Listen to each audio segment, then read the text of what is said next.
doesn't quite tie up. Oh, hello, Father. Ah, Peter. Very pleased to see you. Is Nigel around? No, I understand he had rather a late night, so he's probably having a lie-in or something. Have you had any coffee or similar? No, I'm fine, thanks.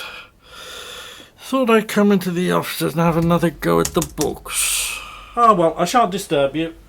No, don't go. I wish Nigel was here too, as I want to discuss a few things with you, unless, of course, you have a client to go and prepare or anything. Nobody. That's why Peter isn't here yet.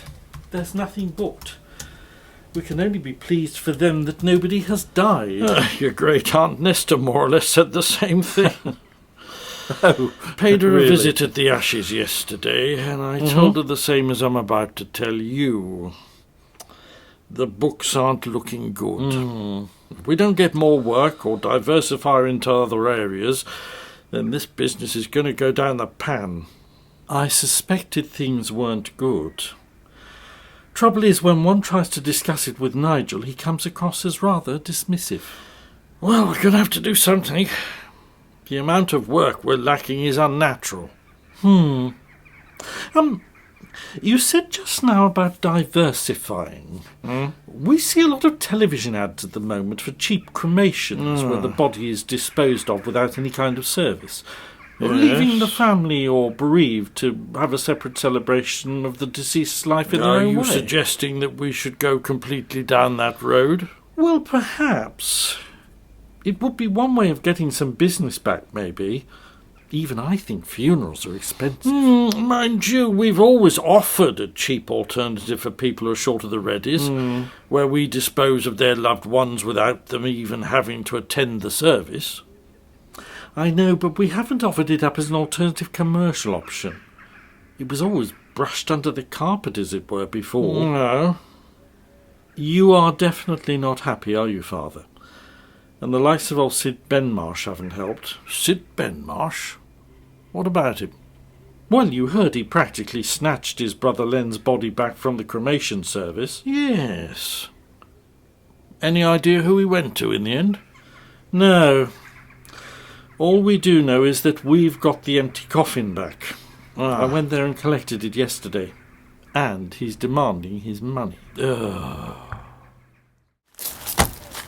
Morning, Uncle Sid. Morning, Tim. You turned up then? Well, you did ask me to help. Where are we going? Mantonford. There's a care home there. We bringing him back today? Well, it's what his family wanted. I brought the van. How many you got to pick up? Just the one. Oh, then I got an appointment at the Ashes just down the road. You'll have to get yourself a proper incinerator. You can't go on burning stubble all year round. Questions gets asked. Well, young Tim, if I keeps getting as much interest as I am at the moment, then we'll be able to do just that. Oh, brilliant. Does that mean I'll be getting some dosh at some point then? Oh, well, yeah. Remind me about sorting something out with you. You're right. Great. Thanks, Uncle Sid. Mrs. Vernon? Yes, Mrs. Sturwood. I haven't forgotten your leg bandages. I'll get one of the girls to change them for you. No, I wasn't worried about that. I was just wondering where Mr. Benson might be. Not like him not to be sat in his usual chair there, snoring for England. Of course, I suppose you haven't heard. Sadly, he passed away during the night. No! Oh, my word, how sad. Mind you, he never had much of a life, did he? Which was very peaceful. Kylie couldn't get any answer from him when he didn't come down for breakfast. I unlocked his door, and that's what we found. Dr. Whitby has confirmed that it was natural causes. Oh dear, have his family been informed? Oh, yes, of course. He's only got a daughter. Has anybody been in touch with my nephews at all? They provide top quality funeral service. Mr. Benson's daughter could do a lot worse. I really wouldn't know, I'm afraid. It's up to her, of course. I'll just go and get your leg bandages sorted out for you. Now, where's me mobile? Forewarned, forearmed. Really, great Aunt Nesta? During the night? Yes, so I thought I'd get in quick before his daughter takes her business elsewhere. Oh, well, thank you very much. Although it will be up to her who she decides will do the honours for his funeral. I know, but that doesn't mean you can't make your presence felt. I've heard that business isn't good, Peter. So I reckon a push when the opportunity comes along is no bad thing. Sid Benmarsh is at it again, Peter. Smoke all across the road. Nigel's just come in, Aunt Nesta. Ah. I'll have to go. All right, but you bear in mind what I've told you. And make sure that brother of yours pulls his finger out as well. Get the family All business right. back in Thanks for order. letting us know. Yeah, bye. Bye.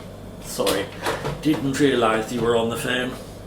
What was she after? Apparently old Mr. Benson, the snoring man at the Ashes, died during the night. Oh, Aunt Nesta thought she'd best let us know in order to get in quick, as it were. Oh, right. Unzip the bag. I don't want 'em passing me off with a full-size dummy.